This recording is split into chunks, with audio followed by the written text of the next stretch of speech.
بسم اللہ الرحمن الرحیم۔ السلام علیکم۔ میرا نام ہما ہے۔ میں ایک مڈل کلاس گھرانے کی بیٹی ہوں۔ ہماری دنیا چھوٹی سی تھی، لیکن ہمارے ابا کی محبت نے اسے بہت بڑا بنا دیا تھا۔ ہم 3 بہنیں تھیں اور کوئی بھائی نہیں تھا، مگر کبھی بھی ابا نے یہ احساس نہیں ہونے دیا کہ ہم بیٹیاں ہیں۔ ان کی آنکھوں میں ہمارے لیے وہی فخر تھا جو ایک باپ کے دل میں بیٹی کے لیے ہوتا ہے۔ ابا ایک اسکول ماسٹر تھے۔ صبح وقت پر اسکول کے لیے نکل جاتے، شام کو واپس آتے اور پھر ہمارے ساتھ بیٹھ کر باتیں کرتے۔ اکثر کتابوں کے قصے سناتے یا پرانی کہانیاں۔ وہ کہتے، تعلیم انسان کو پہچان دیتی ہے۔ میرے بچوں کو ایسا پڑھانا ہے کہ کل کو دنیا تمہیں پہچانے۔ میری اماں کا انتقال بہت پہلے ہو گیا تھا، جب میں اتنی چھوٹی تھی کہ شاید ان کے چہرے کے نقوش بھی دھندلے ہو گئے، لیکن ابا نے ہمیں ماں اور باپ دونوں بن کر پالا۔ کبھی رات کو ہمارے سر پر ہاتھ رکھ کر سلاتے، کبھی ہمارے لیے خود کھانے بناتے۔ بڑی بہن کہتی تھی، ہما، ہمارے ابا سب سے مختلف ہیں۔ لوگ کہتے ہیں بیٹیاں بوجھ ہوتی ہیں، لیکن ہمارے ابا ہمیں پڑھ لگے ہوئے پر سمجھتے ہیں۔ ابا کی زندگی بہت سادہ تھی۔ اسکول سے تنخواہ آتی تو سب سے پہلے ہمارا خرچ، ہماری کتابیں، ہماری فیس اور پھر گھر کا گزارا۔ وہ کبھی اپنی خواہشات کے پیچھے نہیں بھاگے۔ کہتے تھے، میری خوشی تمہارے خوابوں میں ہے۔ میری دونوں بہنیں مجھ سے بڑی تھیں۔ سب سے بڑی لندن چلی گئی تھی اپنی شادی کے بعد، اور دوسری بہن ایک مڈل کلاس گھرانے میں بیاہی گئی تھی۔ ان کی زندگی اپنی اپنی دنیا میں مصروف تھی، لیکن ہم سب کی جڑ ہمیشہ ابا ہی تھے۔ ان کے گرد ہی ہماری دنیا گھومتی تھی۔ مجھے یاد ہے جب انہوں نے ریٹائرمنٹ لی تو اس دن گھر میں خاموشی سی تھی۔ وہ معمول کے مطابق اسکول نہیں گئے تھے۔ میں نے پوچھا، ابا آج آپ گھر پر کیوں ہیں؟ وہ مسکرائے اور بولے، بیٹی آج سے ابا اسکول نہیں جائیں گے، آج سے ابا صرف تمہارے ساتھ رہیں گے۔ لیکن ان کی مسکراہٹ کے پیچھے ایک فکر چھپی ہوئی تھی۔ ابا اکثر شام کو میرے پاس بیٹھ جاتے اور گہری سوچ میں ڈوب جاتے۔ ایک دن میں نے پوچھا، ابا آپ اتنے فکر مند کیوں رہتے ہیں؟ انہوں نے میری طرف دیکھا، میرا ہاتھ تھاما اور بولے، بیٹی تم سب سے چھوٹی ہو، ابھی شادی نہیں ہوئی، میرے دل کو یہی کھٹکا لگا رہتا ہے۔ اللہ کرے تمہیں ایک اچھا جیون ساتھی ملے، ورنہ میرا دل مطمئن نہیں ہوگا۔ میں نے ان کے کندھے پر سر رکھ دیا اور آہستہ سے کہا، ابا مجھے شادی کی جلدی نہیں ہے، آپ بس مطمئن رہیں۔ وہ آہ بھرتے اور کہتے، ہما باپ کا دل عجیب ہوتا ہے، چاہے بیٹی خوش ہو یا نہ ہو، وہ چاہتا ہے کہ بیٹی کا سہارا بننے والا کوئی ہو۔ ان دنوں ہمارے گھر کی خاموشی بڑھتی جا رہی تھی۔ ابا کے پاس ریٹائرمنٹ کے بعد کافی وقت تھا، لیکن وہ زیادہ تر سوچوں میں گم رہتے۔ کبھی اخبار ہاتھ میں پکڑے رہتے مگر پڑھتے نہیں، کبھی ہمارے پرانے البم نکال کر دیر تک تصویریں دیکھتے، اور پھر اچانک میری طرف دیکھ کر کہتے، تمہیں پتہ ہے تمہاری ماں بھی چاہتی تھی کہ تم تینوں بیٹیاں پڑھ لکھ کر اپنے پیروں پر کھڑی ہو۔ میں نے BBA کی ڈگری مکمل کی تھی۔ دل چاہتا تھا کہ اب کچھ کروں، آگے بڑھوں، مگر ابا کی نگاہیں بار بار میری طرف رشتے کی فکر میں اٹھتی۔ وہ اپنی پریشانی چھپاتے تو تھے، مگر ایک بیٹی کب اپنے باپ کی دل کی آواز نہیں سمجھتی۔ ایک دن شام کو ہم دونوں صحن میں بیٹھے تھے، آسمان پر ہلکی روشنی پھیل رہی تھی۔ ابا نے گہری سانس لی اور بولے، ہما میں نے کچھ رشتوں کے بارے میں سوچا ہے، دیکھیں اللہ چاہے تو کوئی اچھا سلسلہ بنے گا۔ میں نے ان کی طرف دیکھا، وہ بہت تھکے ہوئے لگ رہے تھے۔ میں نے ان کا ہاتھ دبایا اور کہا، ابا آپ کو میرے لیے اتنی فکر کرنے کی ضرورت نہیں ہے، مجھے آپ کا ساتھ ہی کافی ہے۔ انہوں نے مسکرا کر کہا، پاگل بچی، باپ کا دل چین کہاں پاتا ہے۔ لیکن شاید انہیں خبر نہیں تھی کہ ان کا ساتھ بھی زیادہ دن کا نہیں رہا۔ وہ رات عام راتوں جیسی تھی۔ میں اپنے کمرے میں پڑھ رہی تھی اور ابا صحن میں بیٹھے تھے۔ اچانک مجھے اندر سے کھانسی کی آواز سنائی دی، پھر ایک دھماکے جیسی۔ میں بھاگتی ہوئی باہر آئی تو ابا زمین پر گرے ہوئے تھے۔ ان کا ہاتھ سینے پر تھا اور سانسیں ٹوٹ رہی تھیں۔ میں نے گھبرا کر کہا، ابا ابا آپ کو کیا ہوا؟ وہ کمزور آواز میں بولے، ہما میرا دل میرا دل۔ میں نے شور مچا دیا۔ محلے والے دوڑ کر آئے، کوئی پانی لایا، کوئی ایمبولینس بلانے گیا۔ میں ان کے سر کو اپنی گود میں رکھے رو رہی تھی۔ ابا آنکھیں کھولیں، آپ کو کچھ نہیں ہوگا۔ ایمبولینس آئی، ہم اسپتال پہنچے۔ ڈاکٹروں نے بھاگ دوڑ شروع کی۔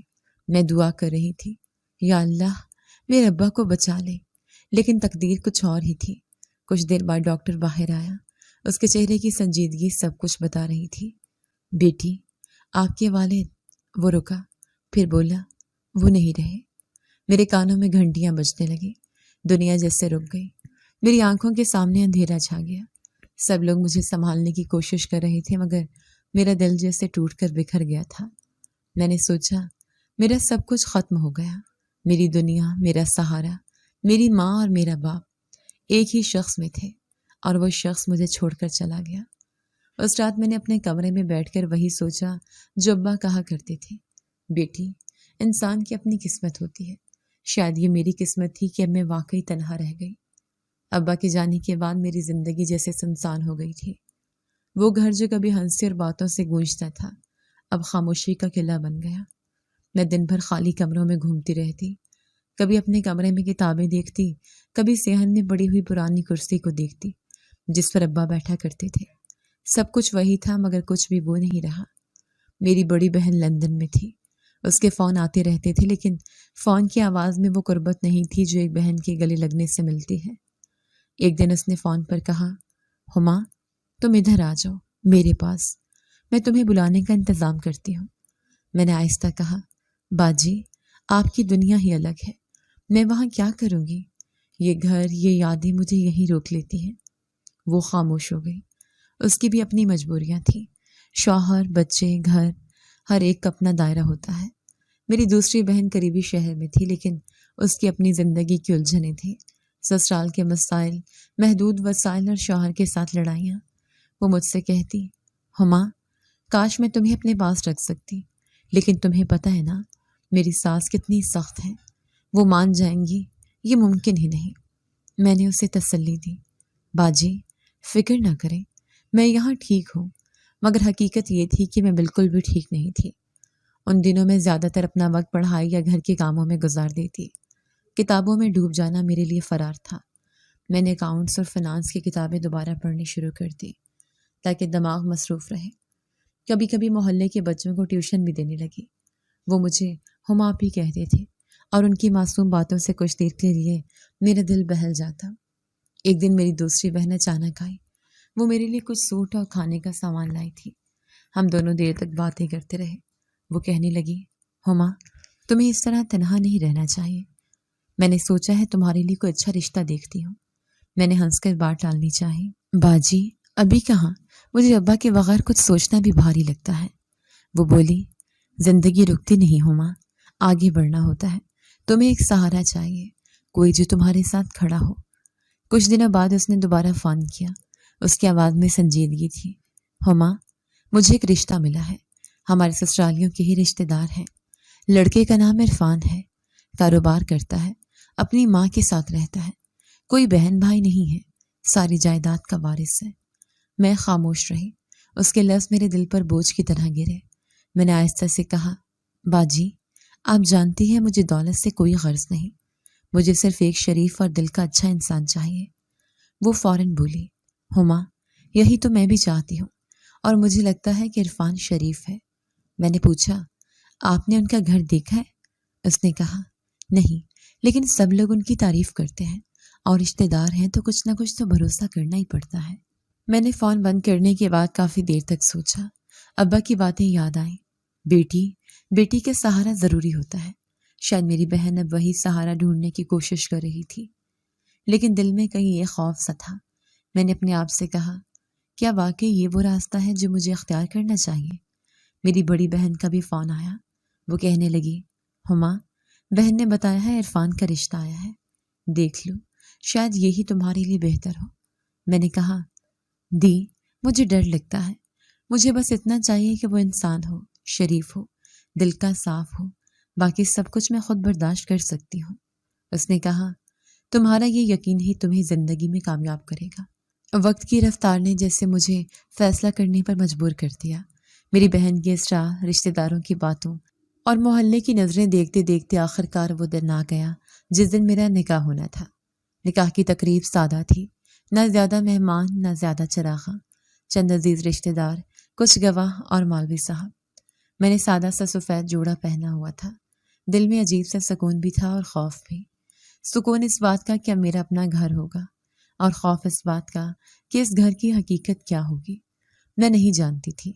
مولوی صاحب نے نکاح پڑھایا، کاغذ پر دستخط ہوئے اور چند لمحوں میں بیٹی سے بیوی بن گئی۔ سب لوگ مبارکباد دے رہے تھے۔ بہن میرے قریب آئی اور بولی، دیکھو ہما، اللہ تمہارے لیے آسانیاں کرے۔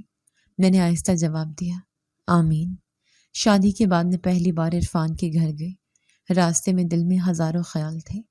میں سوچ رہی تھی کہ شاید ایک وسیع گھر ہوگا، شاید اچھی زندگی میرا انتظار کر رہی ہو، مگر جب ہم پہنچے تو میرا وہ وہم ٹوٹ گیا۔ سامنے ایک چھوٹا سا مکان تھا، دیواروں پر پرانی پینٹ، دروازہ بوسیدہ سا اور صحن میں ٹوٹی ہوئی کرسی۔ میں نے اندر قدم رکھا تو ایک بوڑھی عورت نے میرا استقبال کیا۔ وہ عرفان کی ماں تھی۔ چہرے پر کمزوری اور بیماری کے آثار تھے۔ وہ مسکرا کر بولی، بیٹی آ گئی ہو، اللہ تمہیں خوش رکھے۔ میں نے ان کے پاؤں چھوئے، انہوں نے پیار دیا، لیکن گھر کی حالت نے میرے دل کو ہلا دیا۔ کچن میں پرانے برتن تھے، دیواروں پر نمی کے نشان اور کمرے میں بس ایک پرانا پنکھا۔ میں نے خود سے کہا، یہ وہ زندگی نہیں تھی جس کا ذکر کیا گیا تھا۔ رات کو جب سب سو گئے تو میں نے عرفان سے بات کی، یہ سب کیا ہے؟ مجھے تو بتایا گیا تھا کہ تمہارا کاروبار ہے، تم میں خوشحال انسان ہو۔ عرفان نے گہری سانس لی اور بولا، ہما، نہ جانے تم کیسی قسمت لے کر آئے ہو، تمہیں دیکھتے ہی میرا سب کچھ ختم ہو گیا، میرا کاروبار ڈوب گیا، جائیداد ہاتھ سے نکل گئی، اب میرے پاس کچھ نہیں بچا۔ میں خاموشی سے اسے دیکھتی رہی۔ اس کے لہجے میں مایوسی تھی لیکن آنکھوں میں شرمندگی بھی۔ میں نے کہا، یہ سب کچھ سچ ہے؟ وہ بولا، ہاں، میں جھوٹ نہیں بولوں گا، تمہیں شاید دھوکہ دیا گیا، لیکن میرا قصور نہیں۔ میرا دل ٹوٹا ضرور تھا لیکن میں نے اس وقت کوئی شور نہیں مچایا، بس آہستہ کہا، ٹھیک ہے عرفان، اگر یہی حقیقت ہے تو ہم مل کر جئیں گے۔ میں نے ہمیشہ چاہا تھا کہ میرا شوہر دل کا اچھا انسان ہو۔ اگر تم دل سے اچھے ہو تو یہ سب غربت کوئی معنی نہیں رکھتی۔ اگلی صبح میں نے خود کو اس نئے گھر میں ڈھالنے کی کوشش کی۔ عرفان کی ماں بیمار تھی، اس لیے زیادہ تر وقت ان کے پاس گزارتے۔ میں ان کے لیے دوائیاں لاتی، کھانا بناتی، گھر صاف کرتی۔ وہ کبھی کہتی، بیٹی تم پر بوجھ ڈال دیا ہے ہم نے۔ میں مسکرا کر جواب دیتی، اماں جی، یہ میرا اپنا گھر ہے، یہ میرا فرض ہے۔ گھر کی تنگی کے باوجود میں نے دل میں امید جگائی۔ میں نے کچن کو تھوڑا سنوارا، صحن میں پودے لگائے، پرانے کپڑوں کو سنبھالا۔ میں چاہتی تھی کہ یہ چھوٹا سا گھر بھی ایک جنت لگے۔ ایک دن محلے کی عورتیں ملنے آئیں۔ ان میں سے ایک نے مجھے پرکھتی نظروں سے دیکھا اور کہا، بیٹی تم تو پڑھی لکھی لگتی ہو، یہاں کیسے آ گئی؟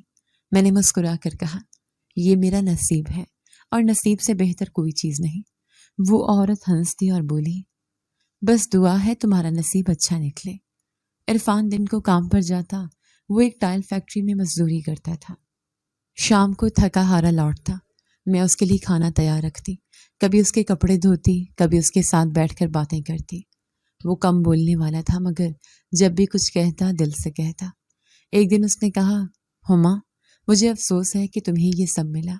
میں چاہتا تھا تمہیں خوشیاں دوں لیکن میں خود خالی ہاتھ ہو گیا۔ میں نے اس کے ہاتھ پر ہاتھ رکھا اور کہا، عرفان، خوشیاں دولت سے نہیں ملتی، خوشیاں دل سے ملتی ہیں۔ اگر تم میرا ساتھ دو گے تو مجھے سب کچھ مل جائے گا۔ اس کے چہرے پر پہلی بار مسکراہٹ آئی۔ زندگی نے مجھے ایک ایسے راستے پر ڈال دیا تھا جہاں ہر دن ایک نئی آزمائش لے کر آتا تھا۔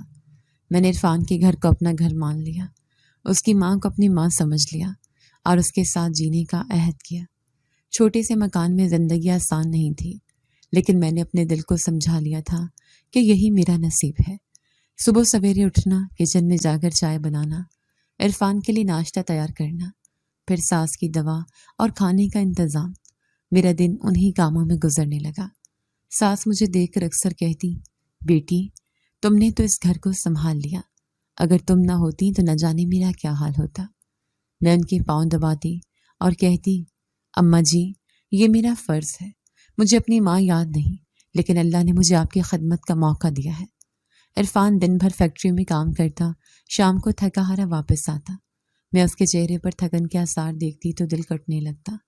ایک دن میں نے اس سے کہا، عرفان، یہ سب کچھ تم اکیلے نہیں کر سکتے، میں چاہتی ہوں کہ میں بھی نوکری کروں، میری ڈگری ہے، میں کہیں جاب کر سکتی ہوں۔ اس نے چونک کر میری طرف دیکھا اور بولا، ہما، تمہارا خیال ہے لوگ کیا کہیں گے؟ میں اپنی بیوی سے کام کرواؤں گا؟ یہ مجھے اچھا نہیں لگتا، میں نے مسکرا کر کہا۔ یہ بات لوگوں کے لیے نہیں، یہ بات ہماری زندگی کے لیے ہے۔ دیکھو گھر کے حالات کیسے ہیں، اماں جی کی دوائیوں پر کتنا خرچ آتا ہے، تم اکیلے تھک جاتے ہو، اگر میں بھی ساتھ دوں گی تو ہم دونوں آسانی سے یہ سب سنبھال لیں گے۔ وہ خاموش ہو گیا، اس کی آنکھوں میں شرمندگی تھی۔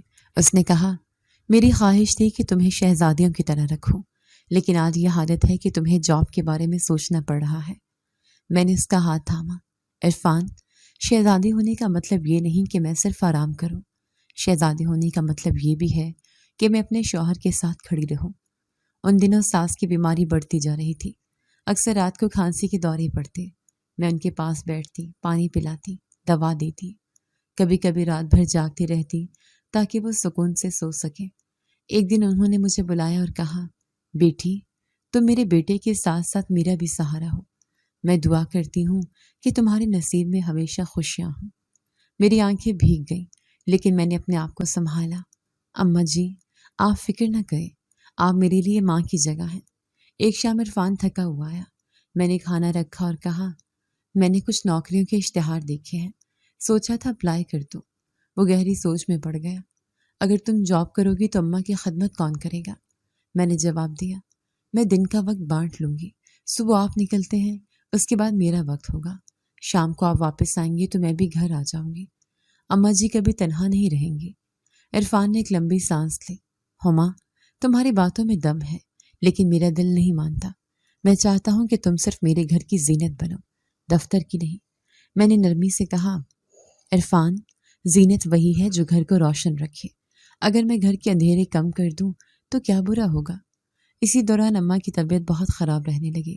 میں نے ڈاکٹر کو بلایا، وہ کہنے لگا، انہیں زیادہ آرام اور اچھی خوراک کی ضرورت ہے، دوا سے کچھ فرق پڑے گا لیکن اصل علاج ان کی دیکھ بھال ہے۔ میں نے اپنے دل میں فیصلہ کیا کہ جاب کرنے سے پہلے ان کی صحت کا خیال رکھنا زیادہ ضروری ہے۔ چند ہفتے گزرے، اماں کی حالت مزید بگڑ گئی۔ ایک رات وہ اچانک بے ہوش ہو گئی۔ ہم نے ہسپتال لے جانے کی کوشش کی لیکن وہ راستے میں ہی دم توڑ گئی۔ عرفان پھوٹ پھوٹ کر رو رہا تھا، میں نے بھی اماں کا ہاتھ پکڑ رکھا تھا۔ یوں لگا جیسے میری ماں دوسری بار مجھ سے بچھڑ گئی ہیں۔ اماں کے جانے کے بعد گھر سنسان ہو گیا تھا۔ اب یہ مکان صرف میرا اور عرفان کا تھا۔ میں نے چاہا کہ عرفان کے دل کا بوجھ کم کروں، اس کی باتیں سنوں اور اسے احساس دلاؤں کہ وہ اکیلا نہیں ہے، لیکن زندگی کی سختی کا دباؤ ہر روز ہم دونوں پر بڑھ رہا تھا۔ انہی دنوں میری طبیعت بار بار خراب رہنے لگی، کبھی چکر آتے، کبھی متلی محسوس ہوتی۔ پہلے تو میں نے نظر انداز کیا، لیکن پھر عرفان نے کہا، ہما تم ڈاکٹر کے پاس کیوں نہیں جاتی؟ میں ہنسی، شاید کمزوری ہے۔ وہ بولا، نہیں، یہ کچھ اور لگتا ہے۔ ڈاکٹر کے پاس گئے تو اس نے رپورٹس دیکھنے کے بعد مسکرا کر کہا، مبارک ہو، آپ ماں بننے والی ہیں۔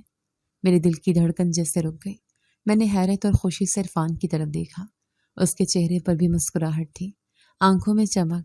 وہ فوراً بولا، ہما اللہ نے ہماری سن لی۔ گھر واپس آ کر میں دیر تک سوچتی رہی۔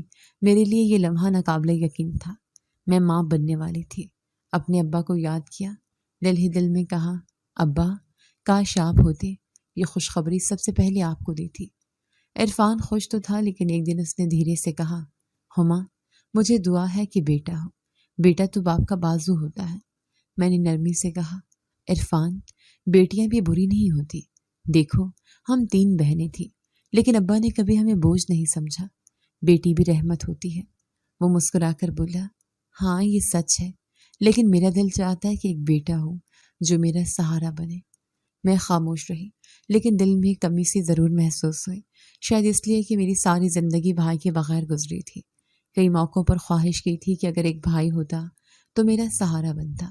دل نے کہا اگر بیٹا ہوا تو یہ کمی پوری ہو جائے گی۔ وقت گزرنے لگا، میری طبیعت کے ساتھ ساتھ گھر کے حالات بھی مشکل ہو رہے تھے۔ عرفان کی کمائی بس گزارے کے لیے کافی تھی، اب ذمہ داریاں بڑھنے والی تھی۔ میں نے فیصلہ کیا کہ مزید وقت ضائع نہیں کرنا چاہیے۔ ایک صبح میں نے عرفان سے کہا، میں نے کچھ بینکوں میں درخواست دی ہے، میری ڈگری ہے، شاید مجھے نوکری مل جائے۔ وہ چونک کر بولا، ہما ابھی تمہاری طبیعت ٹھیک نہیں رہتی، پھر جاب کیسے کرو گی؟ میں نے جواب دیا، یہ سب سوچنے کا وقت نہیں، آنے والے کل کے لیے ہمیں تیار رہنا ہوگا۔ کچھ دن بعد مجھے انٹرویو کے لیے بلایا گیا۔ میں نے تیاری کی، اپنے کاغذات سنبھالے اور دل ہی دل میں دعا کی۔ انٹرویو کے بعد جب مجھے بینک کی طرف سے آفر لیٹر ملا تو میری خوشی کی انتہا نہ رہی۔ میں نے عرفان کو کاغذ دکھایا، دیکھو مجھے جاب مل گئی۔ وہ چند لمحے تک کاغذ دیکھتا رہا، پھر بولا، ہما مجھے تم پر فخر ہے، لیکن ایک بات یاد رکھو، میں نے کبھی یہ نہیں چاہا تھا کہ تم میرے ساتھ محنت کرو، یہ میری ذمہ داری ہے۔ میں نے مسکرا کر کہا، ذمہ داری دونوں کی ہوتی ہے عرفان، تم میرا سہارا ہو اور میں تمہارا۔ میری جاب شروع ہو گئی۔ بینک میں مجھے بطور کیشیئر آفیسر رکھا گیا۔ پہلا دن میرے لیے نیا تجربہ تھا، نئی جگہ، نئے لوگ اور کام کا دباؤ، لیکن میں نے ہمت نہ ہاری۔ دفتر سے واپس آ کر گھر کا بھی خیال رکھتی، کھانا بناتی اور عرفان کے ساتھ وقت گزارتی۔ میری نوکری نے گھر کے حالات سنبھال دیے تھے۔ عرفان بھی سکون کا سانس لینے لگا تھا اور آنے والے بچے کے لیے ہم دونوں نے کئی خواب بن رکھے تھے۔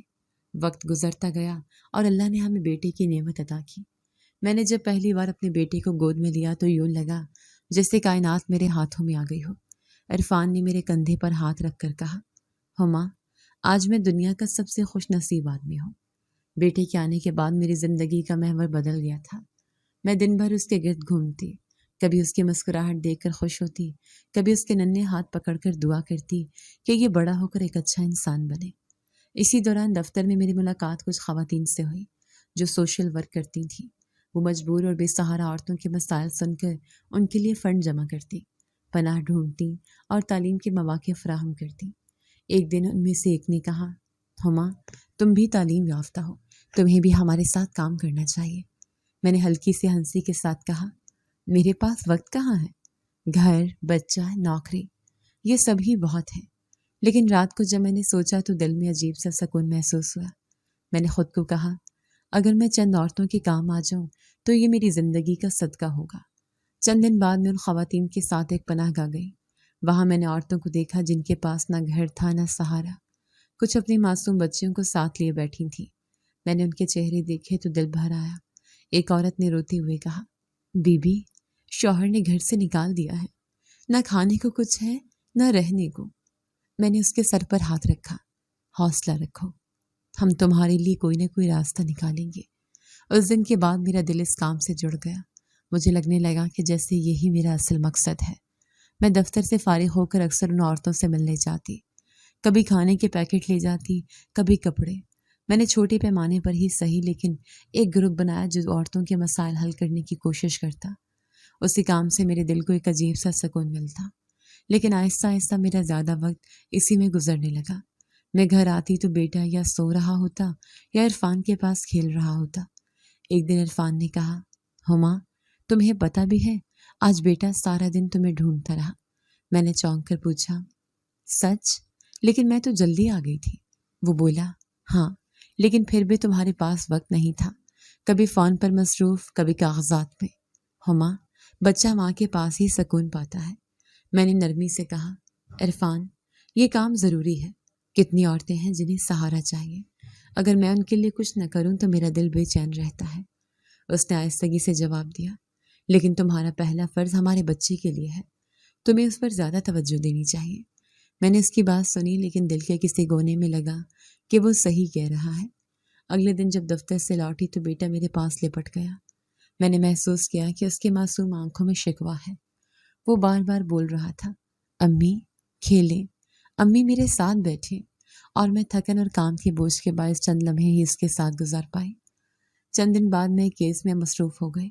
ایک مجبور عورت کو شوہر نے گھر سے نکالا تھا اور میں اس کے لیے قانونی مدد ڈھونڈ رہی تھی۔ جب رات دیر سے گھر لوٹی تو عرفان نے دروازے پر ہی کہا، ہما یہ سلسلہ کب تک چلے گا؟ تمہارے اپنے گھر کا کیا ہوگا؟ میں نے دھیرے سے کہا، عرفان یہ میرا دل کا سکون ہے۔ وہ بولا، اور ہمارا بیٹا، اس کا سکون؟ ہما میں نے کبھی منع نہیں کیا، لیکن اب سوچنے لگا ہوں کہ تمہیں اپنے وقت کا زیادہ حصہ اپنے بیٹے کو دینا چاہیے۔ عرفان کی باتیں میرے دل میں گھر کر گئی تھی۔ وہ بار بار یہی کہتا تھا کہ بچہ ماں کے پاس سکون پاتا ہے، اور سچ بھی یہی تھا، لیکن میرے پاس وقت کی کمی تھی۔ بینک کی ڈیوٹی اور سوشل ورک کی سرگرمیاں اتنی بڑھ گئی تھیں کہ میں چاہ کر بھی بیٹے کو ہر وقت گود میں نہیں لے سکتی تھی۔ کئی راتوں کو میں نے سوچا کہ شاید مجھے سوشل ورک چھوڑ دینا چاہیے، مگر پھر ان عورتوں کی صورتیں آنکھوں کے سامنے آ جاتی جو میری مدد کے بغیر تنہا تھیں۔ ایک شام میں نے عرفان سے کہا، میں سوچ رہی ہوں کہ بیٹے کے لیے کوئی میڈ رکھ لوں، وہ دن بھر ہمارے بچے کا خیال رکھے گی، کھلائے گی پلائے گی۔ عرفان نے کچھ دیر خاموشی اختیار کی، پھر بولا، مجھے اچھا نہیں لگتا، لیکن اگر تم سمجھتی ہو کہ یہ ضروری ہے تو تمہاری مرضی۔ میں نے اطمینان سے کہا، یہ ہمارے لیے آسانی ہوگی، میں مطمئن رہوں گی کہ بچہ تنہا نہیں ہے۔ چند دن بعد مجھے ایک عورت ملی جو نوکری ڈھونڈ رہی تھی۔ اس نے خود کو بہت مجبور بتایا، آنکھوں میں آنسو تھے اور آواز بھری ہوئی تھی۔ وہ کہنے لگی، باجی مجھے بہت ضرورت ہے، میرے گھر میں کھانے کو کچھ نہیں، میں آپ کے بیٹی کا خیال رکھوں گی اپنی اولاد کی طرح۔ میں نے اس کی طرف دیکھ کر کہا، لیکن میرے لیے یہ سب سے بڑی ذمہ داری ہے، مجھے یقین چاہیے کہ تم میرے بیٹے کو اپنی گود سے دور نہیں کرو گی۔ اس نے فوراً جواب دیا، میں قسم کھاتی ہوں میں آپ کے بیٹے کو اپنے سینے سے لگا کر رکھوں گی، آپ بے فکر رہیں۔ یہ الفاظ سن کر میرا دل مطمئن ہو گیا۔ میں نے اسے ڈبل تنخواہ دینے کا وعدہ کیا اور سختی سے ہدایت دی، جب تک میں گھر نہ آ جاؤں تم بیٹے کو تنہا نہ چھوڑنا۔ وہ بار بار دہرا رہی تھی، آپ بالکل فکر نہ کریں، آپ کا بیٹا مجھے اپنی جان سے زیادہ عزیز ہوگا۔ کچھ دن گزرے، میں جب بھی اچانک گھر لوٹتی تو میڈ کو بیٹے کے ساتھ کھیلتی یا اس کے کپڑے بدلتے ہوئے دیکھتی۔ ایک دن بیٹا اس کے گلے سے لپٹا ہوا تھا۔ میں نے خوشی سے کہا، بہت اچھا ہے، تم واقعی اس کا خیال رکھتی ہو۔ اس نے مسکرا کر کہا، باجی بچے تو سب کے پیارے ہوتے ہیں، یہ تو آپ کا نور ہے۔ رفتہ رفتہ میرا اعتماد بڑھنے لگا، میں سکون سے دفتر جاتی اور شام کو سوشل ورک کے لیے نکل جاتی۔ مجھے یقین تھا کہ بیٹا محفوظ ہے۔ عرفان بھی مطمئن لگتا، اگرچہ کبھی کبھی کہہ دیتا، ماں کا سایہ ماں ہی دیتی ہے، کوئی دوسرا اس خلا کو نہیں بھر سکتا۔ ایک دن میں معمول سے ذرا جلدی گھر لوٹی، دروازہ اندر سے بند تھا۔ میں نے دستک دی لیکن کوئی جواب نہیں آیا۔ دل میں عجیب سی گھبراہٹ ہوئی۔ چابی سے دروازہ کھولا اور اندر داخل ہوئی۔ کمرے سنسان تھے۔ میں نے آواز دی، بیٹا کہاں ہو؟ لیکن کوئی جواب نہیں۔ میں نے پورا گھر چھان مارا، کچن، صحن، کمرے سب خالی، نہ میڈ کا کوئی پتہ نہ میرا بچہ۔ میرے ہاتھ کانپنے لگے، دل کی دھڑکن بے قابو ہو گئی۔ میں پاگلوں کی طرح چیختی رہی، کہاں ہو؟ کہاں گئی تم دونوں؟ میں بھاگ کر محلے میں نکلی۔ ہمسایوں سے پوچھا، کیا آپ نے میرے بیٹے کو دیکھا؟ میری میڈ کو دیکھا؟ سب نے نفی میں سر ہلا دیا، کسی کو کچھ علم نہیں تھا۔ میں مسجد کی طرف دوڑی اور اعلان کروایا، 2 سال کا بچہ گم ہو گیا ہے، جو بھی دیکھے اطلاع دے۔ اس اثنا میں نے عرفان کو فون کیا، آواز کپ کپاتی ہوئی تھی، عرفان بیٹا میڈ دونوں نہیں ہیں۔ وہ چونک کر بولا، کیا کہہ رہی ہو؟ میں تو آج گھر بھی نہیں آیا، غور سے دیکھو وہی ہوں گے۔ میں نے رو کر کہا، میں نے پورا گھر چھان مارا، وہ دونوں غائب ہیں۔ کچھ دیر بعد عرفان گھر آیا، اس نے بھی ہر جگہ تلاش کیا، جب کچھ نہ ملا تو اس کا چہرہ سرخ ہو گیا۔ وہ غصے سے بولا، میں نے تمہیں کہا تھا کہ اجنبی پر بھروسہ مت کرنا، یہ تمہاری ضد کا نتیجہ ہے۔ میں روتے ہوئے بولی، میں نے سوچا تھا یہ ہمارے لیے آسانی ہوگی، مجھے کیا پتا تھا وہ عورت دھوکہ دے گی۔ اس نے میرا بازو زور سے پکڑا اور کہا، 2 دن سن رہی ہو؟ 2 دن کے اندر اندر میرا بیٹا ڈھونڈ کے لاؤ، ورنہ میں تمہیں طلاق دے دوں گا۔ میں سکتے میں آ گئی، طلاق؟ عرفان یہ میرا بھی بچہ ہے، میں کیوں چاہوں گی کہ وہ غائب ہو جائے؟ وہ غرایا، مجھے بہانے نہیں چاہیے، تم نے غلطی کی ہے، اب تمہیں ہی اس کی قیمت ادا کرنی ہوگی۔ میں زمین پر بیٹھ گئی، آنکھوں سے آنسو بہہ رہے تھے، دل ٹوٹ گیا۔ جس عورت پر میں نے اعتماد کیا تھا وہ میرے لخت جگر کو لے کر چلی گئی تھی، اور اب میرا شوہر مجھے دھمکی دے رہا تھا۔ رات بھر میں دروازے پر بیٹھی رہی، ہر آہٹ پر اٹھتی، ہر سائے کو دیکھ کر سمجھتی شاید میرا بچہ لوٹ آیا ہو۔ لیکن صبح ہوئی تو سب کچھ ویسا ہی تھا، خالی کمرہ، خاموش گھر اور ایک ماں کی تڑپ۔ میں نے اگلے ہی دن اپنے بیٹے کی تلاش شروع کر دی۔ سب سے پہلے پولیس اسٹیشن گئی، آنکھوں میں آنسو، دل میں خوف اور لبوں پر صرف ایک التجا، میرا بچہ ڈھونڈ دے پلیز۔ ڈیوٹی افسر نے نام اور پتہ نوٹ کیا، تصویر مانگی۔ میں نے بیٹے کی ایک پرانی تصویر نکالی جو پرس میں رکھی تھی۔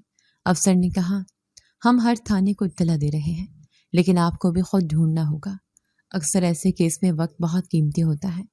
میں گھر سے نکلی اور پاگلوں کی طرح گلی گلی پھرنے لگی، مسجدوں میں اعلان کروائے، ہر نمازی کو کہا، میرا 2 سال کا بیٹا گم ہو گیا ہے، اس کا نام یہ ہے، کوئی نشان ملے تو مجھے بتائیں۔ آواز رن جاتی، آنکھوں سے آنسو بہہ نکلتے، کچھ لوگ تسلی دیتے، کچھ خاموش ہو جاتے۔ میں بہنوں کو کال کرتی رہی، سب سے بڑی بہن لندن میں تھی۔ اس نے روتے ہوئے کہا، ہما، میں چاہتی ہوں ابھی آ جاؤں، لیکن یہاں سے سب کچھ چھوڑ نہیں سکتی، بس دعا کر رہی ہوں۔ میں نے جواب دیا، دی، دعاؤں سے زیادہ مجھے تمہارے ساتھ کی ضرورت ہے، لیکن میں سمجھتی ہوں تم مجبور ہو۔ دوسری بہن آئی، اس نے گلے لگایا، مجھے سہارا دیا، کہا ہم دونوں مل کر ڈھونڈتے ہیں، شاید کہیں سراغ مل جائے۔ ہم دونوں مل کر مختلف علاقوں میں گئے، یتیم خانوں تک، ہسپتالوں تک، لیکن ہر جگہ مایوسی ملی۔ ایک عورت نے کہا، ہم نے تو ایسی کوئی عورت یا بچہ نہیں دیکھا۔ دوسری نے سر جھٹک دیا۔ ہر جواب میرے دل پر ہتھوڑے کی طرح گرتا۔ گھر واپس آئی تو عرفان غصے میں بیٹھا تھا۔ اس نے کہا، کچھ ملا؟ میں نے روتے ہوئے سر نفی میں ہلایا۔ وہ تلخی سے بولا، میں نے کہا تھا نا، 2 دن کے اندر اندر بچہ چاہیے، تم سنجیدگی سے کوشش ہی نہیں کر رہی۔ میں چیخ کر بولی، میں نے اپنی جان لگا دی ہے، دن رات در در پھر رہی ہوں، لیکن میرا بچہ کہاں ہے؟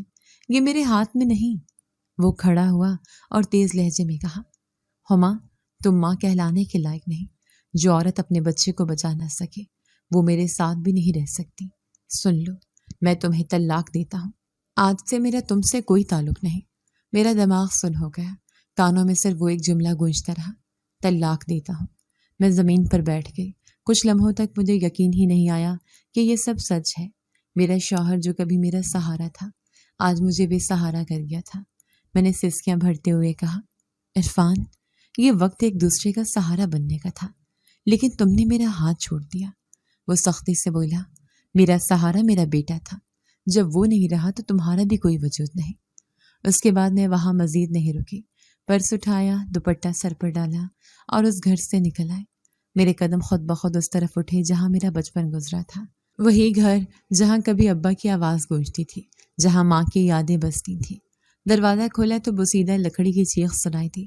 دھول جمی ہوئی تھی، پردے پھٹے ہوئے، فرنیچر پر مٹی کی تہ۔ میں نے اندر قدم رکھا تو ایک ٹھنڈی ہوا کا جھونکا آیا۔ ایسا لگا جیسے یہ مکان کئی برسوں سے میرا منتظر تھا۔ میں نے کمرے میں جا کر ابا کی پرانی کرسی کو دیکھا، وہی کرسی جس پر بیٹھ کر وہ شام کو ہمیں پڑھایا کرتے تھے۔ آنکھوں سے آنسو بہہ نکلے۔ آہستہ کہا، ابا، آپ نے کہا تھا کہ میں اپنی قسمت کی مالک ہوں، لیکن آج قسمت نے میرا سب کچھ چھین لیا۔ رات کو اسی خالی مکان میں سوئی، ہر دیوار جیسے مجھ سے سوال کر رہی تھی۔ میں نے بیٹے کی پرانی قمیض کو گلی سے لگایا اور روتی رہی۔ آنکھیں بند کی تو بیٹے کا چہرہ سامنے آ گیا، اس کی ہنسی، اس کی معصوم آواز۔ دل نے کہا، ہما، تمہیں ہار نہیں ماننی۔ وقت نے میرے زخموں پر مٹی ضرور ڈالی، لیکن انہیں بھر نہ سکا۔ میں نے اپنے والد کے پرانے گھر میں رہنا شروع کر دیا تھا۔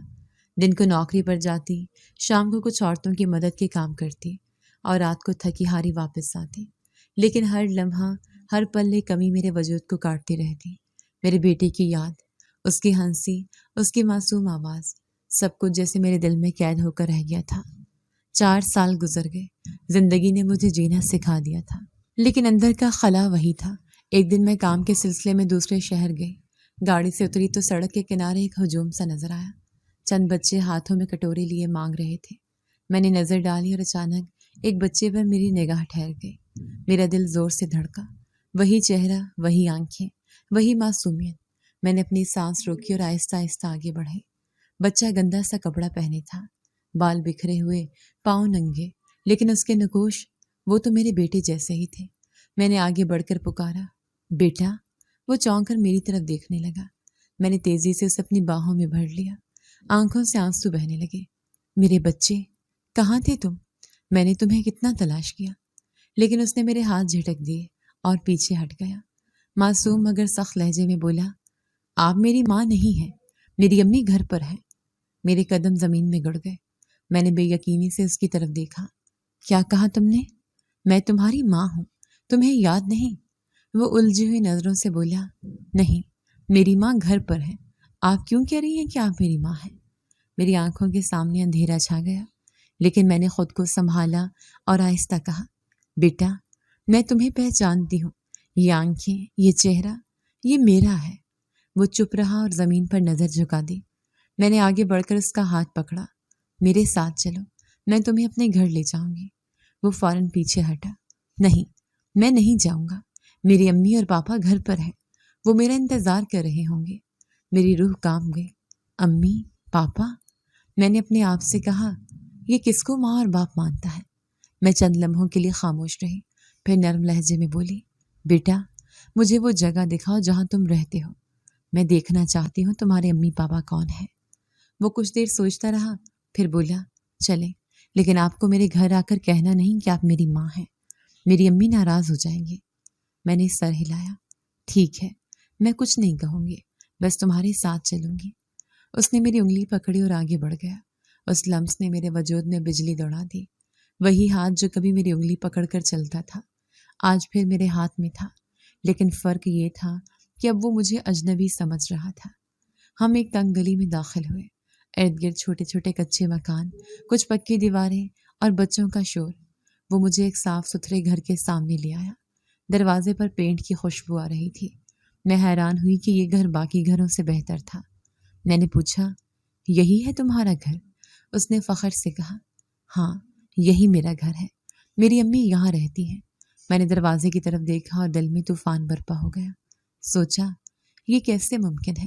اگر یہ میرا بیٹا ہے تو پھر اندر کون ہے جو ماں کہلا رہا ہے؟ میں نے دھیرے سے کہا، بیٹا کیا تم مجھے اندر لے جا سکتے ہو؟ وہ بولا، میں دروازہ کھٹکھٹاتا ہوں، لیکن یاد رہے آپ نے یہ نہیں کہنا کہ آپ میری ماں ہیں۔ اس نے دروازہ بجایا۔ میرا دل زور زور سے دھڑک رہا تھا۔ دروازہ کھلا اور سامنے وہی چہرہ آیا جس پر کبھی میں نے بھروسہ کیا تھا، وہی میڈ جو میرے بیٹے کو سینے سے لگا کر رکھنے کا وعدہ کرتی تھی۔ آج وہ صاف ستھری کپڑوں میں مہنگے زیورات پہنے میرے سامنے کھڑی تھی۔